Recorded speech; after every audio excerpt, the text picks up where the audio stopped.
देखिए बारकोड होता क्या है। बारकोड एक प्रकार का किसी कंपनी या संस्था के द्वारा यानी एक प्रकार का मशीन रीडेबल विजुअल रिप्रेजेंटेशन होता है। यानी कोई डाटा है, डाटा मान लो ये हो सकता है, हालांकि ये डाटा नहीं है, हम समझने के लिए बोलते हैं ये डाटा है। इस डाटा को अगर विजुअल रूप से रिप्रेजेंट कर दिया जाता है खड़ी लाइनों और निश्चित गैप की संख्या में, तो इसे बोल देते हैं क्या, बारकोड। और बारकोड के लिए हमको एक प्रकार से अगर देखें तो पैरेलल लाइनें मिलती है, समानांतर रूप से ब्लैक कलर की लाइनें मिलती है और बीच में वाइट कलर की लाइनें मिलती है और इनके बीच में निश्चित एक गैप होता है, इसे बोल देते हैं हम बारकोड। इसके अलावा ये जो है बहुत सारी इंडस्ट्रीज़ यूज़ करती है अपने आइटम को और डाटा को ट्रैक करने के लिए, बारकोड का उपयोग करती है। साथ ही बारकोड को अगर स्कैन करना है तो उसके लिए एक स्कैनर की ज़रूरत पड़ती है जिसे बारकोड रीडर बोलते हैं, या फिर इसे OBCR भी बोल सकते हैं, ऑप्टिकल बारकोड रीडर, जिसके थ्रू जो है इस प्रकार से लाइट यानी लेज़र फेंका जाता है और इसको स्कैन करके कंप्यूटर में इनपुट के तौर पर लिया जाता है।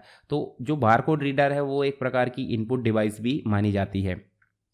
इसके अलावा आप देखोगे तो इसका यूज़ जो है बहुत सारे इन्वेंट्री स्टॉक को ट्रैक करने, उनको मॉनिटर करने, क्वालिटी प्रोडक्ट की क्वालिटी को मेंटेन करने और इफ़िशियंसी एक प्रकार से जो इम्प्रूव है, इफ़िशियंसी को इम्प्रूव करने का एक तरीका होता है बारकोड और बारकोड रीडर का। तो ये आपको समझ में आ गया होगा बारकोड क्या है।